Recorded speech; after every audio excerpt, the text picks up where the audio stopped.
Okay. I'm live, I think.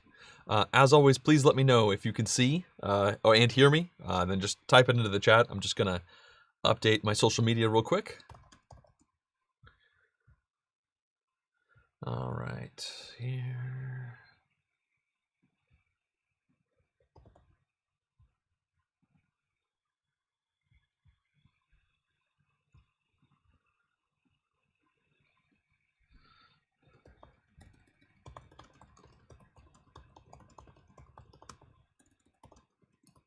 You can hear and see me. Awesome. Great.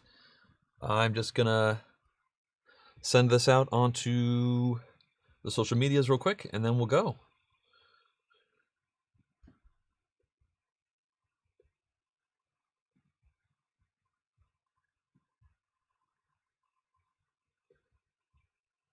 Great. Well, welcome everybody to the October live Q&A. Looks like there's 16 people already here. That's awesome. Someone wants to break some rules. Yes, I did get a haircut. I put that one off a little bit too long, and you're going to see some weird time travel-y bits where in some of the videos I put out later after this, I will have big hair again because I've already recorded the introductions to those. Anyway, thank you everybody for joining in, and feel free to start sending questions in, and yeah, let's go for it. Oh, hey, the Mr. E. Thanks for joining in for the first time ever. That's really great to see. Let's see.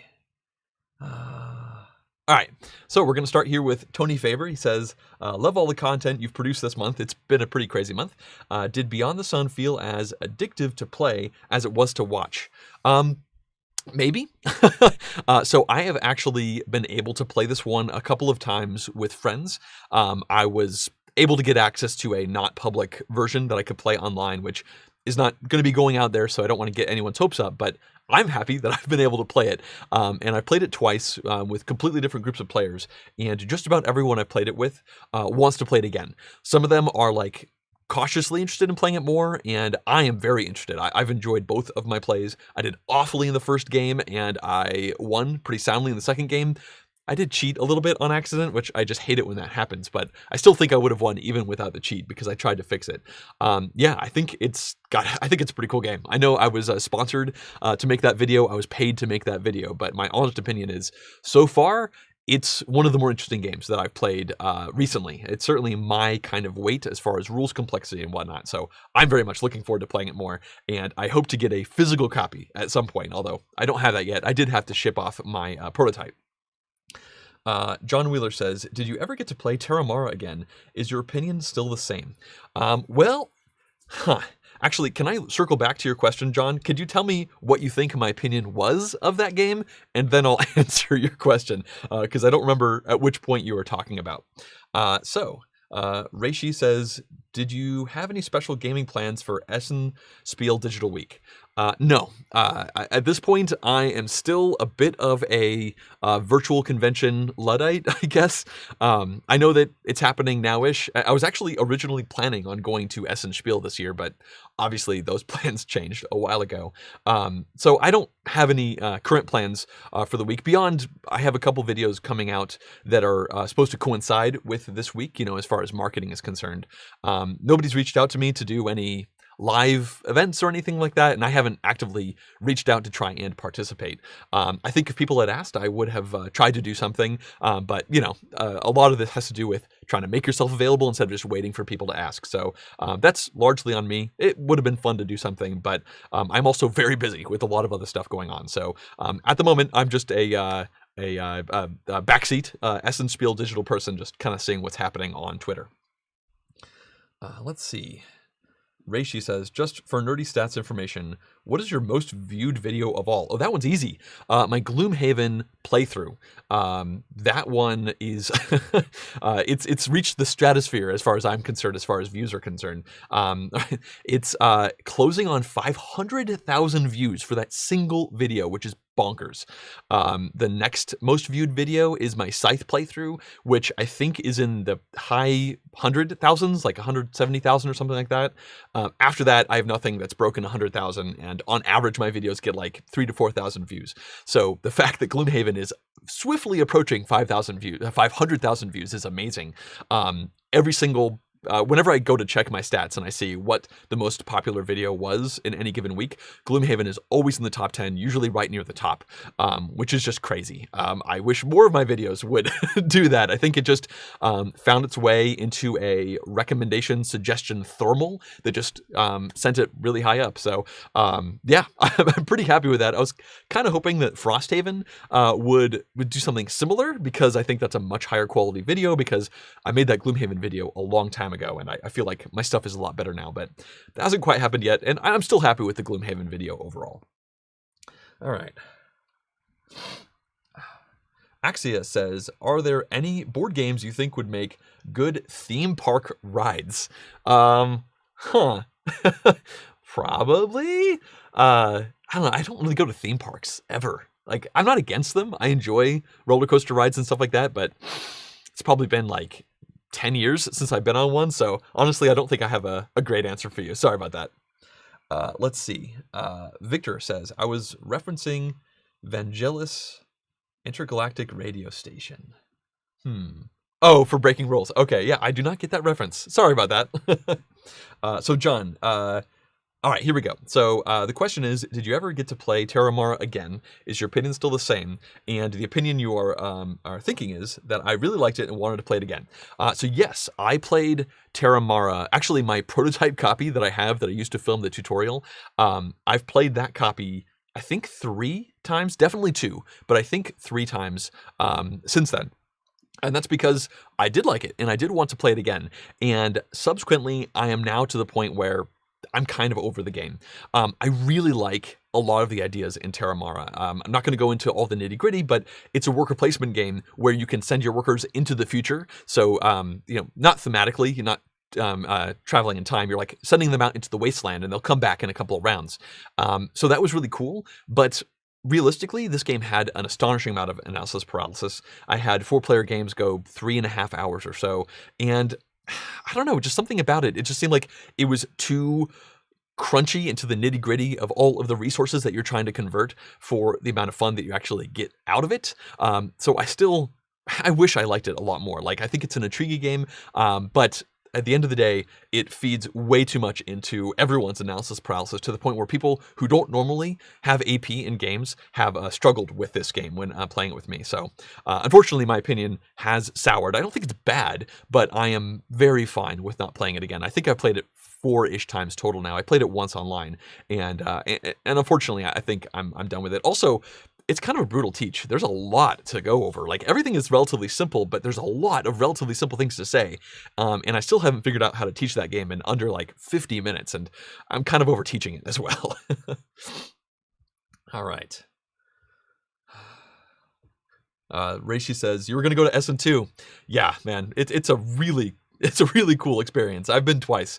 Yeah, maybe you can go next year. I might be going next year. I'm not sure. I've booked a hotel because it has free cancellation. So if I go next year, I have a hotel locked in. We'll just have to see what 2021 brings. Garrett asks, what's my day job? Well, you're watching it. This is my day job. It's the middle of the day on a Monday.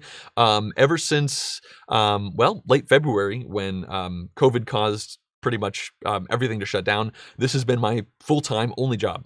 I used to do events during the day and during the night as well, but there are no events during the middle of a global pandemic. So this is my day job, and it has been since February. So yeah, it's going pretty well so far. I think it's had some ups and downs, but for the most part, it's doing well right now. By the way, welcome to everyone who has shown up. It's really fun to do these. I really like doing these every month, and there's 30 people here, which is just awesome to see. Let's see. Oh, I always say this, but if you ask a question and I miss it, then just ask again. Sometimes when I go back to the chat, I just miss a question. I kind of jump forward a little bit. So feel free to just throw out another question. I won't mind. All right. Nick Robbie asks, have you played the card game The Crew Quest for Planet 9? Yeah, I don't think I realized that was...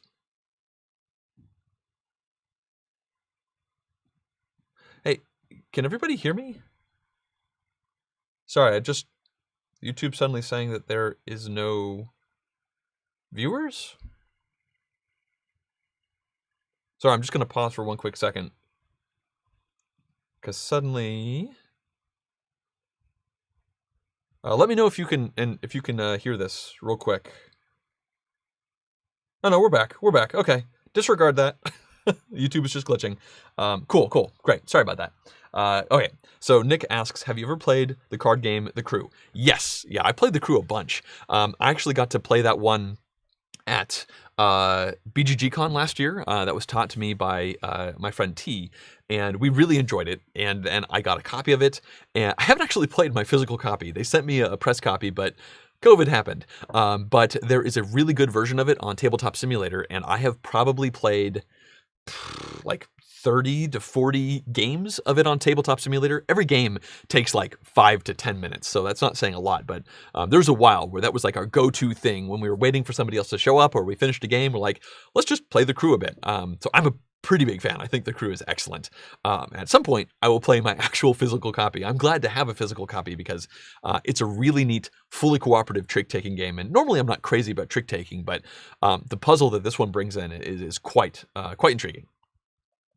Reishi says, I didn't watch the Dinosaur World live playthrough that you did. What was your impressions of it, comparing it to Dinosaur Island?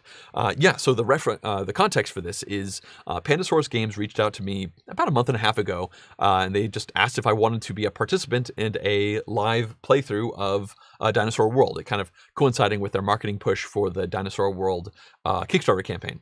I said sure, because, well, it's just nice to network. It's nice to try new things. I've got a nice live setup now, so I did that, and I'm really glad I did. It was fun. I got to make a couple new friends, and I got to play the game. They taught the game, and we played 2/5 of the game overall, and so my impression of Dinosaur World at this point is pretty high. So this is it's kind of a worker placement game, but realistically, the bones of this game, mechanically, are every single round, you're going to be drafting a card which gives you 9 different workers and a variety of different colors. And then through the rest of each of the 5 rounds in the game, you're going to be essentially selecting actions with those workers, and the vast majority of those actions are on your own personal board, so there's no interaction with your opponents. Now, there are some actions in the middle. Okay. I think I'm back on. Sorry for all the technical weirdness today. So what was I saying? Dinosaur Island. Oh, that's right. So the primary way that you are interacting with your opponents is by potentially taking away those hexes. Then you just have this awesome puzzle with all of these different action spots that can take different colored workers. That might give you a bonus. If you use a green worker here, you get a bonus. If you don't, then you don't get the bonus. And then there's specialized spots that only take specific color workers. And I really enjoyed that puzzle of just like figuring out what I was going to do with all my stuff. It kind of reminded me of Paladins of the West Kingdom, but quicker because you do so much of the crunching simultaneously instead of like doing an action, then they do an action, then they do an action. Technically, there's a little bit of that in Dinosaur World, but for the most part, it seems like you're kind of just running your own thing. From my memory of Dinosaur Island, it's kind of similar in that way, but there was like more steps each round and more time for it to go action around the table, one turn at a time. So I think Dinosaur World is more my style of game. I thought Dinosaur Island was fine, but I'm quite interested in playing Dinosaur World again. I think it really focuses on the puzzle of the worker use and the park building out, which I really enjoyed. That seems to be much more interesting in Dinosaur World. I don't want to go into too many more specifics, but I liked it. And I'm looking forward to maybe being able to try an entire game of it. All right, going back.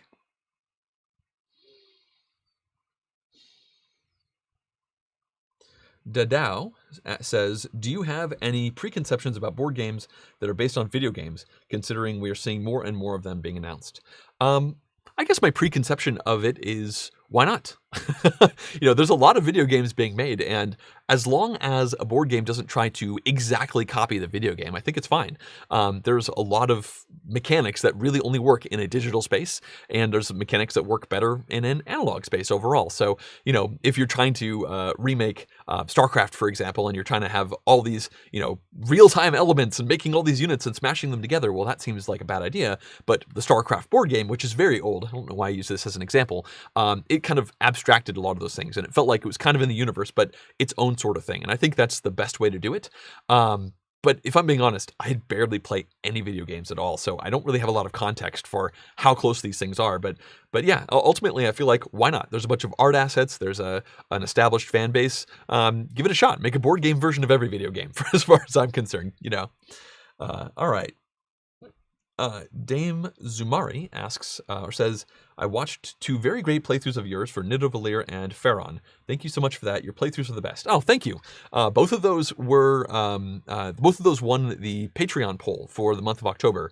I'm making 2 tutorials a month for most of the people to vote on, and then most often I'm doing a third one. So if you'd like to vote on those kind of things, then go to patreon.com/JohnGetsGames. Sorry to to be a shill, but I do want to mention that, that's a big way that I'm financially supported. And if you would like those videos, then I would certainly appreciate any support that it makes sense for you to give. You certainly don't have to. All right. Garrett says, I've never played Catan, but have Concordia and others. Should I pick it up? That's an interesting question. So I have played Catan, I don't know, tens and tens of times. I think it's a wonderful game. I actually just had a conversation last week with some friends about potentially getting it out again because we haven't played it in so long. I think it's fun. I think that it's got great trading mechanics to the point where I'm hard-pressed to find a game that really feels better at trading. I'm sure it exists, but as far as a rules complexity level, it's a relatively simple game. The amount of fun that you can have trying to figure out what you can give and what you can take from different people, that's really where the game is. People say, oh, it's a dice game, it's full of luck. And there is luck for sure, but you can mitigate that, and you can also have really smart trading plays. So if you enjoy negotiating with people and making trades, then I still recommend Catan. I'm looking forward to playing it again. Like I said, I was literally just talking to friends about getting this one out because it's been like 5 years since I played, and it's a classic. So I want to play it again. You should give it a shot too. All right. Okay. Bartolis asks, if you go back to your games you've played like a year ago, do you have trouble remembering the rules for them? On average, yes and no. It's hard to be explicit about this. In general, the farther back a game goes, the less likely I am to remember all of the rules. If it's been a year, I'm definitely gonna have to look back at the rule book. But what I've found is I can usually skim a rule book that I haven't seen in a year or so and be like, oh, that's right. Oh, that's right. Okay. Yeah. It's all kind of coming back together. The memory kind of re-emerges from the back of my head. So yeah, I don't have an encyclopedic memory of all the nitty gritty of every single rule game that I've played, but I can definitely bring those things back out with relative ease. I played Indigo a few weeks ago, a month ago or so, and I hadn't played it in like 8 years. And I sat down and I was like, I don't remember anything about this game. And 40 seconds later, after skimming the rulebook, I was like, oh yeah, I totally remember how this game works. So it's just a nice way to kind of get the stuff back to the front of my brain. It's very likely that I'm going to make a mistake or two when I just skim and say that I remember everything, but, I guess that's the mistake you make with games, and it's always a push and pull. Do you want to spend 40 minutes going through every single word in a rulebook again, or do you want to just be like, yeah, I think we got it, and just roll with it and have fun? That's usually the way that I actually go. Reishi asks, is Crew good with 2 players? I was planning to get it as a Christmas gift for me and my significant other, but I'm not sure how it would be with 2. The short answer for you is I don't know. I have not tried it at 2 players. I'm not even sure if the box says it supports 2 players. It certainly might. As far as the puzzle is concerned, I think it would be a lot less interesting, potentially.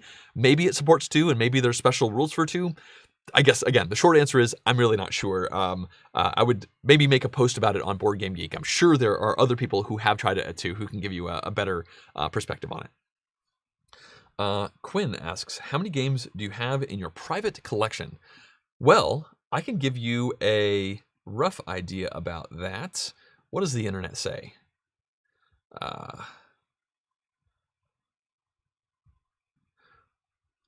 All right, looking at Board Game Geek, it says right now I have 279 games, although I think that's an overstatement. I think it's probably more like 250. I need to go through and clean some of this up, but that's about what I have. Dame Zero. Oh, you voted for Nidavellir and Pharaon. Well, I'm glad you enjoyed those videos. That's excellent. All right, Nick says, not going to lie, I voted for Nidavellir just to tie it on the Patreon polls. Yeah, that's a cool game. I'm glad that one finally won. Nidavellir has been in the Patreon poll for months and months, and now that once I changed up my tutorial style to just do the tutorial and not the full playthrough, it's allowed me to do 2 of those videos a month instead of 1, and I think I'm going to be able to get through a lot more of these games that kind of deserve to be on camera, but have just been not quite making it in the polls. All right. Nick says, have you started school yet? Are you still pursuing it? How is it going so far? Yes. So I did start taking a class. I did that a few months ago. It was a 2-month class, 8 weeks overall, and I finished it. It went well. I passed the class. I learned a lot about project management. That was it was kind of an introductory course for project management. And I did a lot of soul searching over those couple months. And right now where I am at, I am not in another class, and I'm not sure if I'm going to take another class. The main goal of taking that class was to figure out if this is something I wanted to do more, and I'm not sure. It didn't necessarily bowl me over with like, yes, this is something that you should do. And if I'm being honest, right now, I'm pretty high on Chungus games. I think that's probably for a wide variety of reasons, but I'm actually like enjoying doing this work for myself, which it was not the case a couple months ago. And I think there's a lot of reasons for that. So for right now, I've kind of backburnered the idea of continuing to do school and to continue to do a large career changeover. I might do it. That still certainly might happen. But for the moment, I'm so busy with John Gets Games and I am enjoying it so much that I'm just really focusing on it, and it's going well. Because of that, I'm getting a lot of content out. I'm like a couple of weeks ahead right now, which is probably also one of the reasons I'm doing well, because I'm really busy, but I'm also not stressed. So that's a good combination. Hung says, can't think of a good trading game out there. Yeah. Oh, as far as like Catan is concerned, I mean, Sidereal Confluence is a really good trading game as well, but man, that game has so many things that you have to cover. Like each individual thing, not too complex, but that's a long teach and a very intense game overall with like a timer and stuff. Whereas Catan is a lot simpler. I think for the rules overhead and the great trading mechanics, Catan is great. Bonanza is also very good, but in my head, I think I give a slight edge to Catan as far as strict trading mechanics. Eastland asks, would you agree that dice is a bad idea, is not exactly correct, and that there are many bad games that use shuffled decks rather than dice and are bad, so perhaps dice are not always bad? So I think what you're saying is, would I agree that dice are not always a bad thing? Randomness of dice and randomness of a shuffle deck can certainly be analogous. Yes, I think I can agree with the statement that I think you're making. I actually love dice in games, but I dislike it when you have dice in games and there are just strictly good results and strictly bad results. I'm an input randomness kind of person. I like to roll dice and then make decisions. So that might be rolling communal dice and then drafting from them, or rolling your own dice and then figuring out what you're going to do based off of that, instead of saying, I want to do X, roll the dice to see if I am successful. In general, I dislike seeing that in games. And, you can certainly have a similar situation with a deck of cards. I mean, look at Gloomhaven. It has a shuffled up modifier deck, and you literally try to do a thing and you draw a card to see if you're successful. And you're usually successful in that game. But so I guess it's not a strict thing that it's always bad to have that, because I think Gloomhaven is a wonderful game. But in general, I prefer the input randomness of it. And I agree. I mean, a deck of cards versus rolling dice, they are random, but there's a difference to it. I know some people actually play Catan with a roll deck, which has an even distribution of the results that you would get from dice, and you go through that deck. So it matches the correct probability instead of having crazy streaks where you roll like, 3 11s in a row or something like that.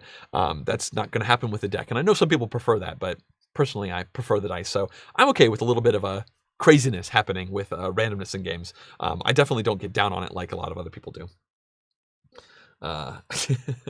All right. Nick says, Box with the Crew has an asterisk that says it has a 2-player variant. Check it out. I know nothing about the 2-player variant, but if there's a 2-player variant in the box, then there are reasonable odds that it's okay. So again, I am sure people have talked about this on Board Game Geek. And also, I'm assuming you know this, but you might not know. On Board Game Geek, under the player area, people vote on what they think the best player count is. So you can check that out and see if people have recommended it at 2 or not recommended it at 2. That can be a really valuable resource. All right. Garrett says, do you have a family? What does your significant other do? It's myself, my wife, and my dog, I guess. That's our immediate nuclear family.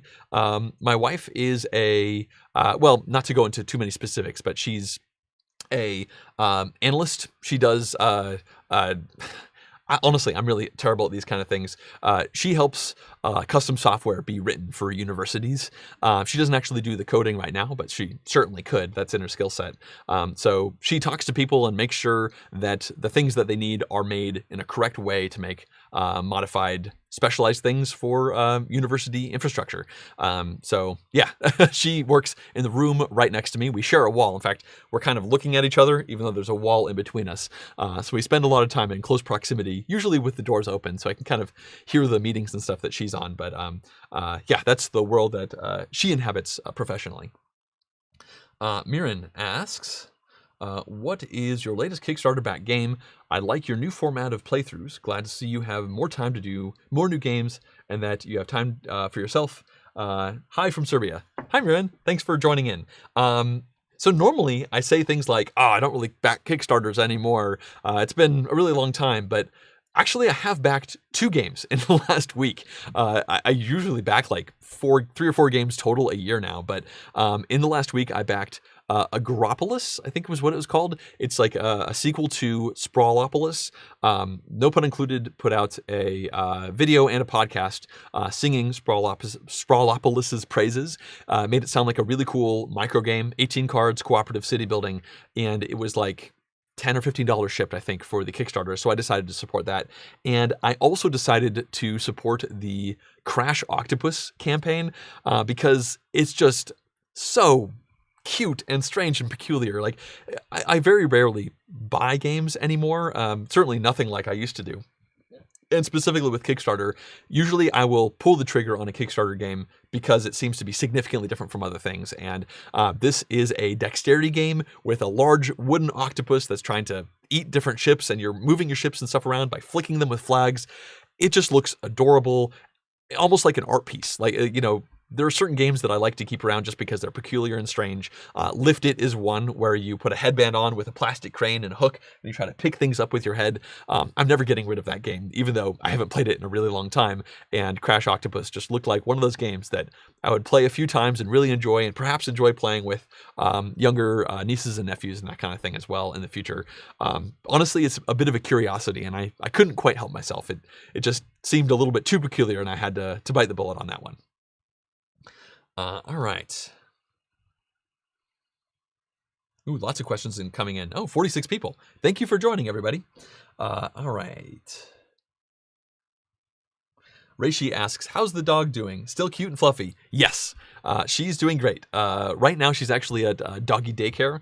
They have a webcam, which lets us see how they're doing. So it's really hard for my wife and I to do work sometimes when we just want to watch our dog playing with other dogs on the webcam at the doggy daycare. So she's there right now. And yes, she's still adorable and fluffy. A little less fluffy. We got her groomed last week, but she's still super cute. Nick says, yeah, I just don't know either. I'm planning on trying it out. Oh, the 2-player thing. Yeah. So Damezu says, just some feedback. I really enjoy the shorter playthroughs. They are definitely enough to get the feel of the game. I really appreciate that you are still going through the scoring. This is a great idea.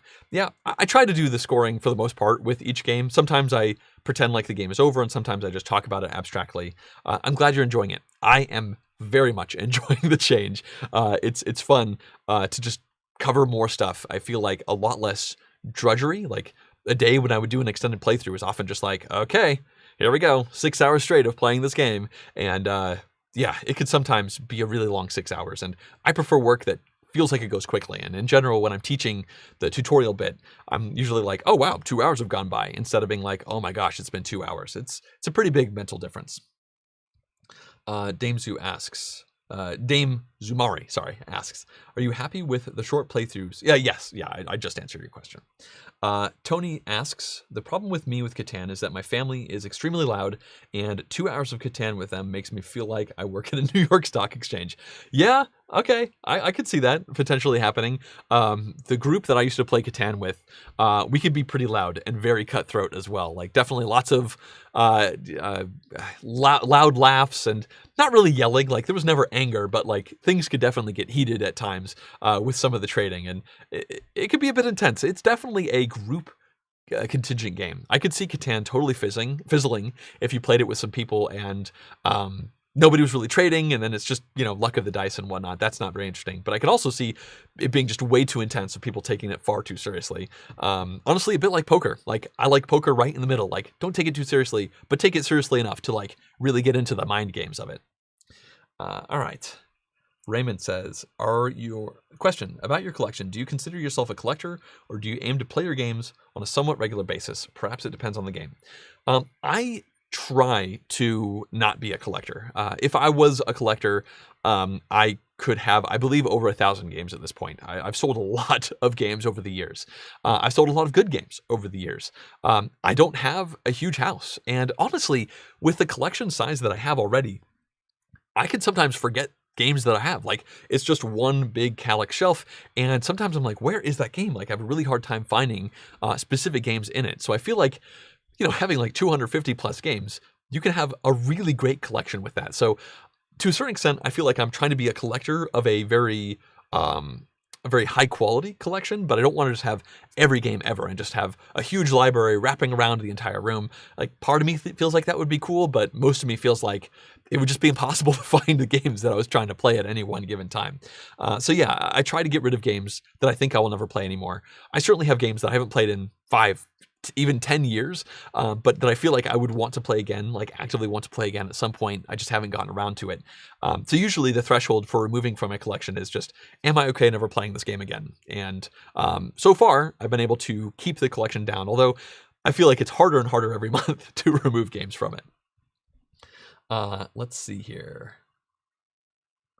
Eastland says, I love dice and dice being maligned. I think some games seem to be avoiding dice. Yeah, I think random in the game. Yeah, a lot of people really dislike dice in games, and some people really enjoy them, like me. I think there's really good ways to have dice mechanics, and also really poor, very lazy ways to do them. Board Game Dungeon asks, what did you think of Cloudspire?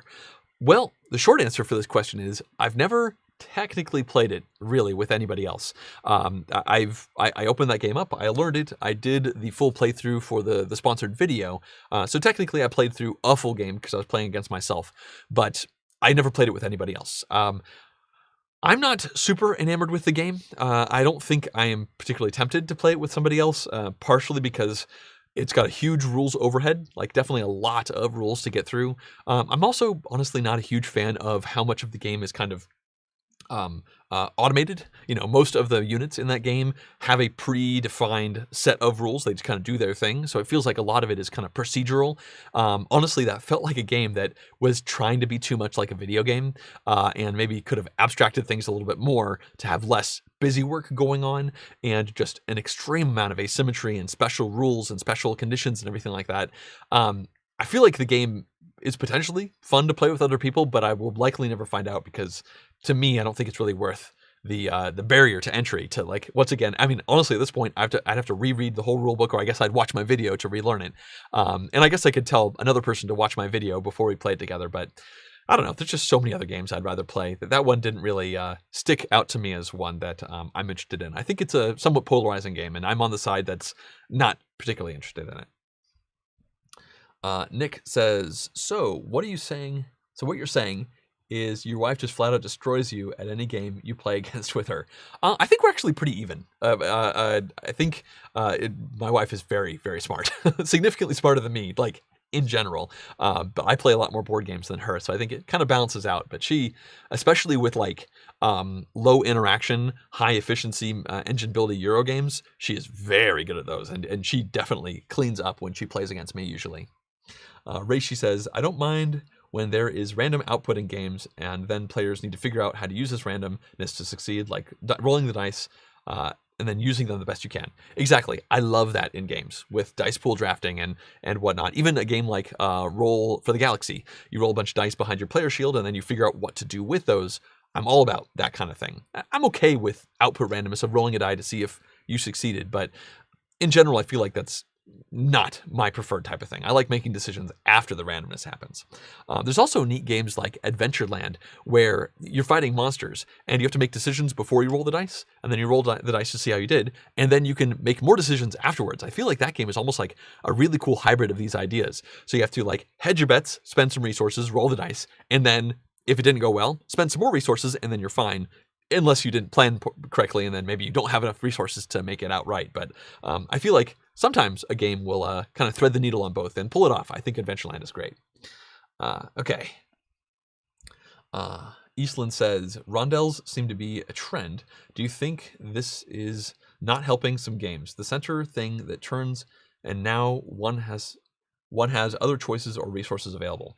So I think the statement that you're making has to do with rondel mechanics where there is a circle of some form or a loop where you move along it and the options that are available to you are essentially the ones that are next to you in the loop.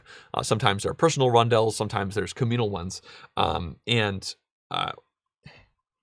mean, let's see. Do I think it's helping games or not? I mean, from my personal perspective, I think rondels are great. I love them because they let you really plan ahead, like what are my options this turn and how will that affect my future options. Some games have rondels that change. Some games have fixed rondels.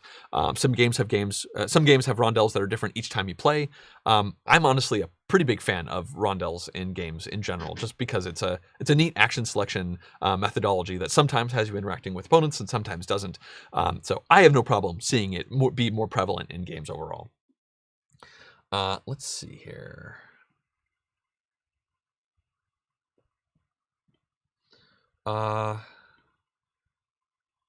Reishi says, maybe reason I would never play Catan with professionals. Oh yeah, getting too serious.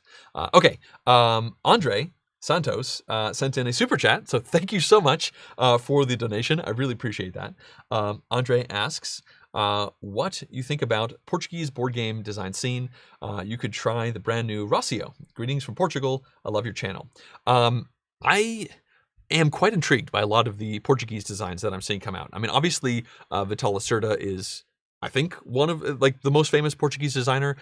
There are also Nuno Cintiero, I think, and Paulo. I'm not great with these names, but there are a few Portuguese designers who have made some really great, interesting Euros. It does seem like the Portuguese design scene, at least the design scene that I see, is very medium to heavyweight Euro oriented, and so I enjoy that kind of stuff. Oftentimes it seems like some of these Portuguese designs are more complex than is my preference, like more rules and whatnot. Like I've respected essentially every Lacerda game that I've played, but many of them have a little bit more going on than I want. That being said, I really did enjoy On Mars, and I think the Gallerist is great. Rocio sounds familiar, so I'm gonna search for it real quick. That one is, you're trying to... Ooh, it looks like you're making like tile masonry, like building out stonemasons and stuff like that. Yeah, this game looks neat. Modular board, pattern building, 30 to 45 minutes, so not actually that long. Yeah, it's a Pythagoras game. That's the publishing house. A lot of the Pythagoras games have looked quite interesting to me. I don't think I've actually played any of them. So I guess my overall vibe on the Portuguese design scene is, it seems like they're making some really interesting Euro-y stuff, and I'm quite interested in trying essentially everything that comes out from that design scene, even though sometimes it's a little bit more heavy than I'm personally looking for.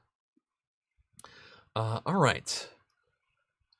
Ajin asks, what is the oldest game that I own? Well, let's once again look to the internet.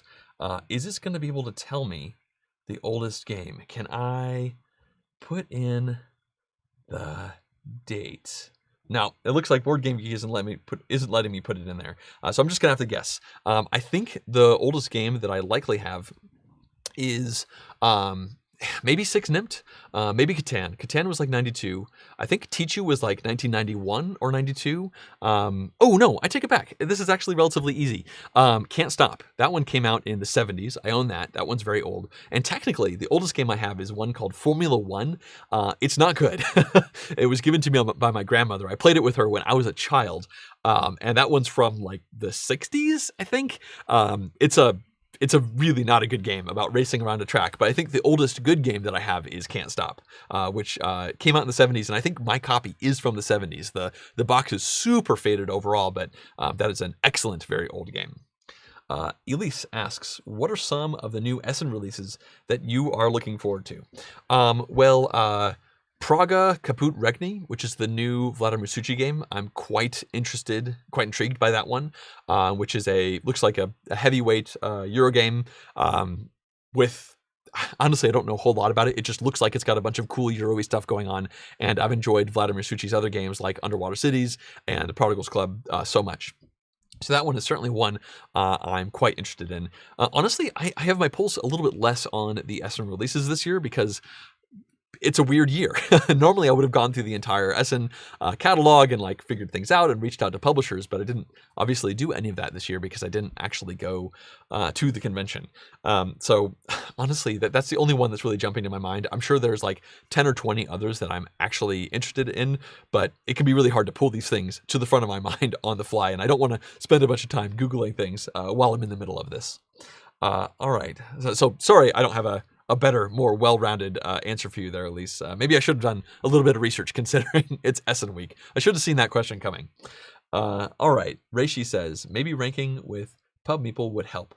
I do that every year with your significant other. We vote on games, and 5 games on the bottom go into the sell pile. I am trying to keep my collection to 100 base games. That's a good idea. So Pub Meeple is a website, and they have this ranking engine where you can put a whole bunch of things into it, like board games, and I've actually used it for a couple of my top 10 lists, and it just puts things head to head. You just say, do I like this game more than that game? This game more than that game?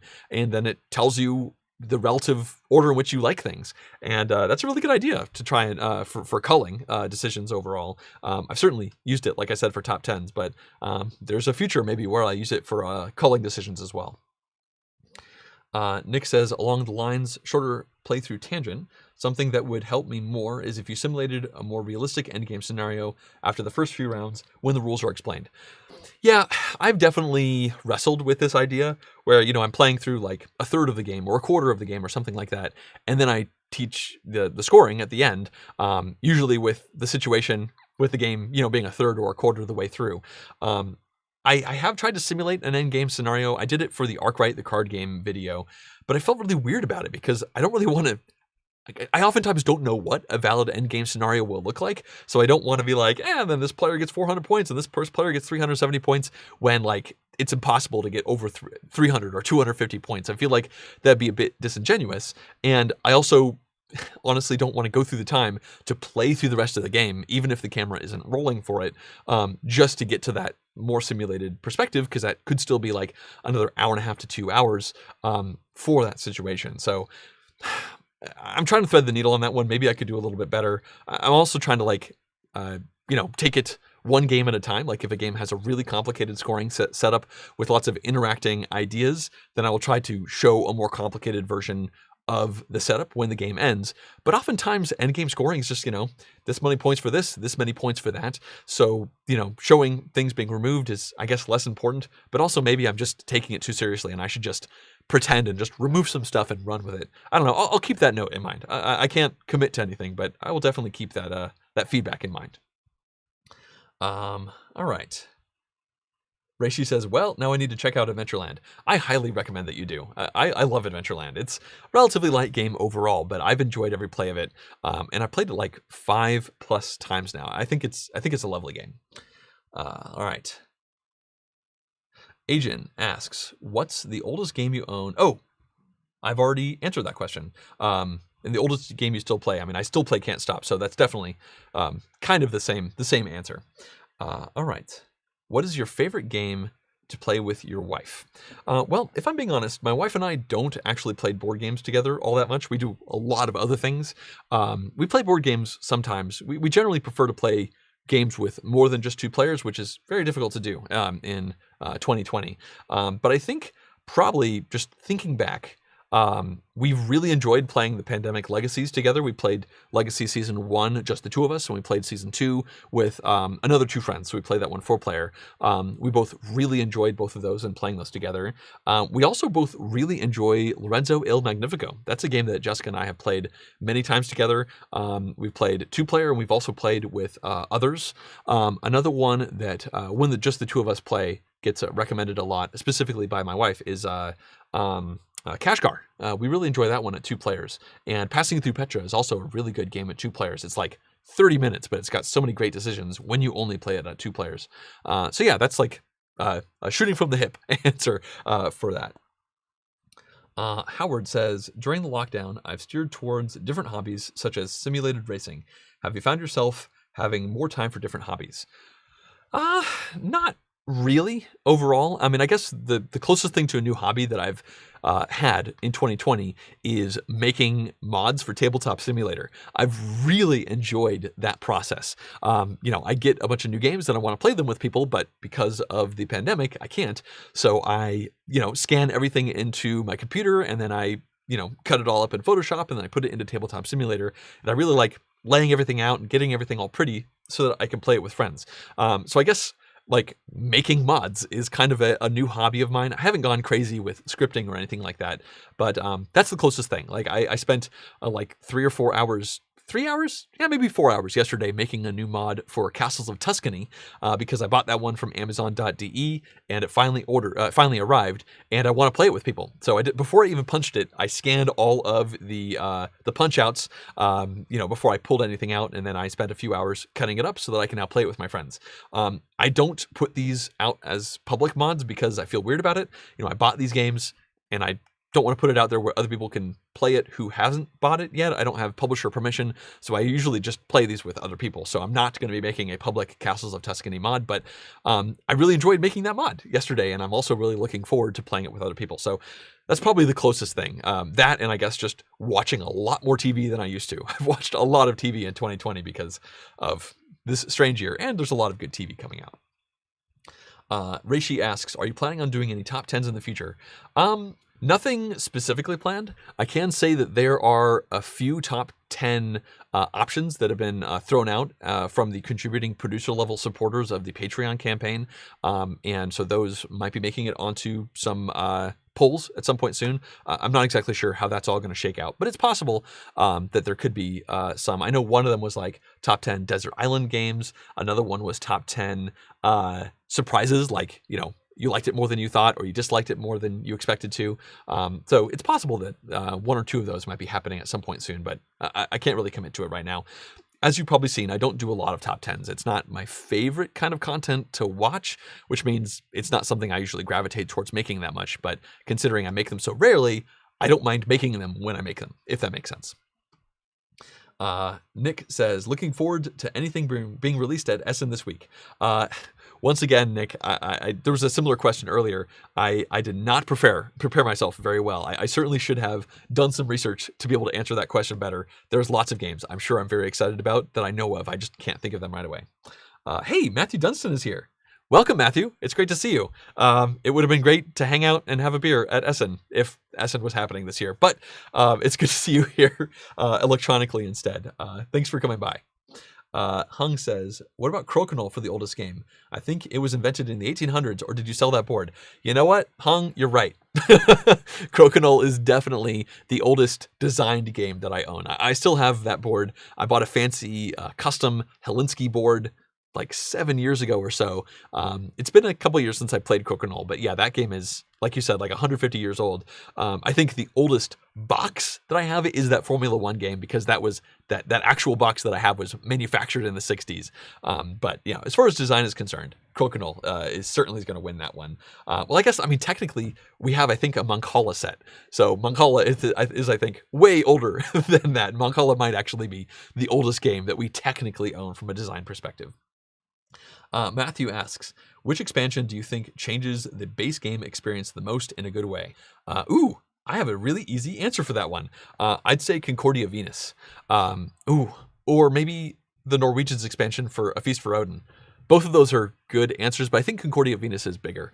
So I love Concordia. I think it's an excellent game. And Concordia Venus was like the third or fourth expansion for the game.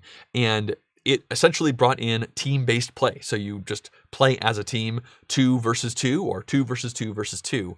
And it brought in a couple new cards that kind of mix the gameplay up a little bit. So you can like play a card from your opponent's hand, from your partner's hand and that kind of thing. But that just flipped the game over and made it so much better. I love Concordia, but I love Concordia Venus. And it kind of like revealed an amazing new experience with all of the same core concepts underneath. So as far as like changing the gaming experience the most, I think that simple thing of just adding an Eurogame really just elevated the experience. I will say, when you play with the partnerships, it's a much longer game. Like significantly longer. Base Concordia, 5 players, in my experience, takes about 90 minutes. 4-player game of Concordia Venus is more like 2 hours. The 6-player games of Concordia Venus that I played have been like 3 to 3.5 hours. But it's a wonderful 3 to 3.5 hours that I love, so I'm not complaining there. I think that... hold on a second. Yeah, YouTube is once again telling me that it's not streaming, but I think it is. So anyway, I'll continue. Like I said, Norwegian's expansion for A Feast for Odin is also a significant expansion, but that one didn't really change the overall feel of the game. It just balanced the game. It was like a big balance patch that just kind of fixed all of the little problems that the game had and made it just a brilliant, shining, amazing game overall. Yeah, I think those are good answers, but Venus is certainly the one that I would go with. Jinrei asks, what is your take on board game universities? Talking about stuff like from Fantasy Flight's Arkham series. Oh, universes, not universities. The Wind Direction series from Shem Phillips, like Raiders, Paladins, and Viscounts. So what's my take on universes? I think it's great. I see no problem with having a shared universe for a bunch of games, having a shared artistic universe as well. I think it really pulls people in. If you like one game like this, then maybe you'll like the next game, because oftentimes in these universe situations, you have the same designer and, like I said, the same artist. So it's like more of a thing you like. If you like this thing, then maybe you'll like this other thing that's similar but different. I wouldn't say that I'm like particularly stuck on any one particular series overall. I'm glad they exist. I think that it's a good framework for making new games, but it's not necessarily something that's a huge selling point for me at this point. All right, there are a lot of questions, and it's already 11:51. I think I'm taking way too long to answer each one of these. So let's see if I can maybe go a little bit faster. Alan asked, are there any games from Spiel you're looking forward to? Once again, I'm sorry, Alan. I should have done some research to come up with an adequate list. I should have expected that question, but I really don't have a good list. I didn't do the research. I'm sorry. All right. Tony says, Praga has me drooling. The board is beautiful and it has a cool rondel where you can choose any action space to get bonuses or penalties depending on where the space is on the rondel. Yeah, that's for Praga Caput Regni, which is the only game I can think of that's releasing at Essen right now that I'm excited about. I watched a little bit of the Slicker Drips playthrough, enough to certainly be quite excited. It's got lots of spinning gears and it's got a big rondel for action selection. The board is beautiful, but it's a little bit busy. Like, it might be the art. I haven't been able to try it yet, though, so I can't actually say, but I'm definitely looking forward to hopefully being able to try that one at some point. I don't really have a relationship with Delicious Games. 2 press copy of Underwater Cities for a discount, which is fine. I totally appreciate that. And I think if I was going to Essen, I would have absolutely tried to get a copy of that one. But considering they're on the other side of the planet, and I don't have a solid relationship with them, I'm not sure if I'm going to be getting a copy of that one anytime soon. Nick says, I forgot, what was the Kickstarter for the flicking game with the flag and the boats and the Kraken and the loot? That was Crash Octopus. That was the one that I did end up backing that one. And I think it's still live. I think you can check that one out still. Reishi answered that question. Great. Kurt says, what was the final thoughts on Beyond the Sun? So I haven't actually come up with final thoughts for it just yet. I'm hoping to do an impressions vlog for it because I have played it twice now with other people. I talked about this earlier on in this live Q&A. But the short answer is I've really enjoyed both of my plays, and I am actively looking forward to playing this one more. And most of the people that I played it with are interested in playing it with me more. I think I'm the most excited out of everyone that's played it. I think most of my friends are like, that was cool. I'd totally try that again. And I'm like, that was cool. I'm really looking forward to trying it again. So currently I'm the highest on it, and I'm really enjoying it overall. And I'm hoping to continue playing that one. I played it twice last week, on Monday and on Wednesday. So in close proximity. All right, quicker answers. Here we go. Agent says, what do you enjoy more, games with a story or games where you need the highest score? In general, I don't care too much about the story in games, as I think the answer for you. I prefer hunting high scores and being efficient with my plays, although I'm not the best player when it comes to efficiency. Usually, actually, I'm an explorer of mechanics when I play games. I don't see everything and be like, oh, I'm going to do this, and do this, and do this. That's going to get me the most points. Usually, I'm like, I'm going to do this to see what happens, and I'm going to do that to see how that interacts with this over here. And then that means usually when I come near the end, especially of the first time I play most games, I don't do very well because I'm just like poking different buttons. I'm like, ooh, I haven't tried that button yet. And I poke it, even though it might not actually be great for me. But that's just because I am a huge board game mechanics nerd, and I like to see how this stuff works. So I guess my answer would be the third, a third thing that you didn't even mention. I enjoy most about exploring the mechanics of a game versus the story that it's trying to tell, and versus having the highest score overall. Although I do try to win. I do like winning. All right. Moving on. Reishi asks, have you ever tried graphic novel games from Van Ryder Games? No, I don't know what you're talking about. I've no idea what you're talking about. So the answer would be no. It looks like that's something that I have missed in the greater board game sphere. Rajbir asks, hey John, love your channel. Where do Uwe Rosenberg games generally rank for you? And what are your thoughts on Hilarto, or Hilarto? Well, to answer the first question, I quite enjoy Uwe games. So A Feast for Odin with the Norwegians expansion is arguably my favorite game right now, and he designed that game. So obviously that's high praise for him. I have enjoyed many of his other games. I wouldn't say he's like my number one designer overall. I like a lot of his lighter stuff, honestly, like Nova Luna and Patchwork, which share some DNA across them. And I like things like Cave versus Cave, Caverna Cave versus Cave. I've played Caverna and I've played Agricola, and I thought they were fine. I played Le Havre and I thought it was fine. So in general, I'm not like a huge Uwe fan, but I will say that I am quite excited about Hilarto. That is another one that would have been on the list if I had prepared and made a list for like, what am I excited about from Essen? Hilarto would have been one of them. I don't know the mechanics. I know the rulebook's out there. I haven't spent the time to read it yet, but it just looks like a fun medium to heavyweight Euro. You're, I think, growing hops for beer, and you're doing a bunch of Euro-y things. It's possible that it'll be great. It's also possible that it'll be more of a shrug for me, like Le Havre and Caverna was. I won't know until I actually look into it. So I'm really looking forward to people making content for that one. As soon as I see a video pop up onto my YouTube subscription list, I am going to be all over watching the next Hilarto, or the first Hilarto video that I see. TC says, oh, by the way, it's 11:57, so I am going to be wrapping this one up soon, but I'm going to try to get through all these questions. TC says, I recently came across your live play for Dinosaur World. How did you like the game? Any plans to participate in more live plays in the future? I talked about this one a little bit earlier on in this vlog. The short answer is I quite enjoyed it. I liked it more than my memories of playing Dinosaur Island. I thought it had some really great decisions, and I liked how much of the game is crunchy, thinky, simultaneous play. There's a lot to think about, but you can be thinking about it at the same time as other people. There's a lot of planning, but most of the planning that you do cannot be messed up by your opponents. So I really enjoyed all that. As far as any plans to participate in more live plays, no specific plans have been made, but I would definitely do it. I enjoyed it. It was fun. One thing I have not been able to do this year is obviously go to any board game conventions in real life.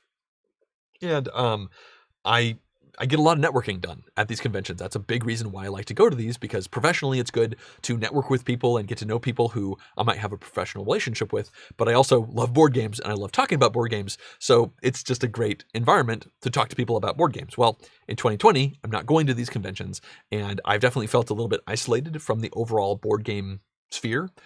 So doing live plays like this is definitely a way to feel more attached to things. I probably should have reached out to some people to like try and participate in some things for Essen and other digital conventions, but I didn't. You might not think it. I'm not an introvert per se, but I definitely don't put myself out there as much as I should. Like when I'm in social situations, I'm quite extroverted, but I oftentimes let life kind of happen to me. And when it comes to like playing online with other people and participating in live panels and all that kind of stuff, I haven't tried to make anything happen. And because of that, nothing has really happened. And that's honestly on me overall. Here I am making really big answers again. Let's look back over here. Matthew says, yes, I would have loved to catch up at Essen this year. If you come next year, you should swing by Prague and stay with us. Hey, you know what? Maybe. That's a big old maybe. Originally, this is actually just 3 days ago. 2 or 3 days ago, last Saturday, was my wife and I's 5th wedding anniversary. And the original plan was we were going to make a big trip in probably Europe. She wasn't going to go to Essen, but I was probably going to go to Essen, and she'd visit some other people, and then we'd team up and then visit more of Europe. We were going to have this big old vacation. And of course, none of that happened. We had a really nice meal instead for our 5th anniversary. So who knows? Maybe next year we'll have a larger vacation in Europe, or maybe we'll go do something else and I will specifically go to Essen, or maybe I won't go to Essen at all. I don't actually know just yet, but I will definitely keep that in mind, Matthew. I'm looking forward to catching up. All right, I'm going to try to answer these last few questions. If you don't mind, let's not ask any more questions, and I'll try to get through the ones that are in here already. My voice is starting to get a little bit gummed up here, but I do want to answer your questions. That's sorry to hear the video's been a bit glitchy. YouTube keeps throwing me an error that says like not enough video to maintain smooth streaming, but my oh no. Yeah, I don't know what's going on. I don't know why that's happening. Anyway, let's answer these questions. Sorry about the glitchy video. Sorry about that. Matthew says, funny you mentioned Feast for Odin. I finally got a copy on the way as you speak. I hope you really enjoy it. It's a really good game. With the expansion, it's an excellent game. One of the best. Even if you don't have the expansion, though, it's a really good game. All right. Calero says, do you have a favorite amusement park game? Short answer, no. Nothing really comes to mind. Sorry, I'm going to try to do quick answers for the rest of these because we're approaching the end, but nothing is really coming to mind for an amusement park game. Nick says, I own CMON games, honestly, because I love painting cool miniatures, but I found I actually love to play Blood Rage and Rising Sun. Do you have a favorite CMON game, or are they typically not your style? I'd say they're typically not my style. It's possible I don't own any at this moment. Nothing's really coming to mind. I have owned a lot of CMON games. I owned the original Zombicide. I owned Chaos in the Old World, the original copy, back when it came out. And I played that one a lot. I played that like 15 times. I really liked that game. Not really my style anymore, but it was my style back in 2010. I've never played Blood Rage. I've never played Rising Sun. Yeah, in general, I don't paint things, so that's not an allure for me. And CMON games, they just don't really pull me in that much. I do own the Grizzled. Technically, that is a CMON game, so I think that's the closest. But yeah, they're not really my style. They're very theme over mechanics in general, and I care much more about mechanics, and I don't generally care about theme in games. I'm not against trying their games. It's just not something I really go out for, and most of my friends that I play games with also seem to be in the same boat. Yes, Nick, I love this shirt as well. I think it's great. I got it on Shirt Woot. Just thought it looked neat, and yeah, I've had this one for a while. All right. Neki says, your opinions on Tabletopia and Tabletop Simulator. My quick opinion is I like Tabletopia and I love Tabletop Simulator. The interface, I think, is far better on Tabletop Simulator. I'm much more used to it. Navigating things in Tabletopia is a little bit rougher overall, but of course, on Tabletopia, they're all licensed games, which, you know, is all ethically and legally great. Whereas on Tabletopia, a lot of the games that I'm playing are technically like pirated versions of board games, which isn't great either. So they both have their positives and negatives, but I personally prefer the interface of Tabletop Simulator, and I've made a bunch of mods in it. So that also, I think, leads into my being comfortable there. Axia says, are there any board games you think would make good movies or TV shows and vice versa? The quick answer for this one that I have said in the past is, you know what? I don't actually have a great answer for this one. I can think of like video games and whatnot. I have watched a bunch of TV lately. But honestly, here's my honest opinion. You can make a good board game out of any kind of media. You really can. You just have to put a good design into it. Like, it just has to not be a cash grab, an IP cash grab. So I don't have a specific good answer for you there, but I feel confident that pretty much anything can have a good board game made for it. All right, I'm going to try to keep wrapping this thing up. Angela says, what is the most emotionally meaningful game in your collection? Emotionally meaningful. Probably Can't Stop, that I've mentioned a couple times already, just because I played that one a bunch when I was a child. Like, I have memories of playing it when I was like 6 and 7 years old, and I still have the same copy. It's all faded from the sun, and every time I see it, I think about playing games as a kid, and it's still a great game. So that works out really well. I think that would be my best answer for you there. Let's see here. Yep, I think that's all of the questions. So thank you, everybody, for joining in, all 32 or so people. Sorry if it's been a little bit glitchy overall. I'm not really sure why, but hopefully it's been viewable for the most part, and hopefully you've been able to hear me. So yeah, once again, thank you for coming. Thanks for asking all of these questions, and I will likely be doing another one of these in just a few weeks. This one was recorded later on in October than normal. The next one will probably happen in early-ish November, so keep your eyes out for the date when I post that one. It'll go alongside my update vlog that'll be going out, and I'll probably tweet about it as well. So yeah, have a good night.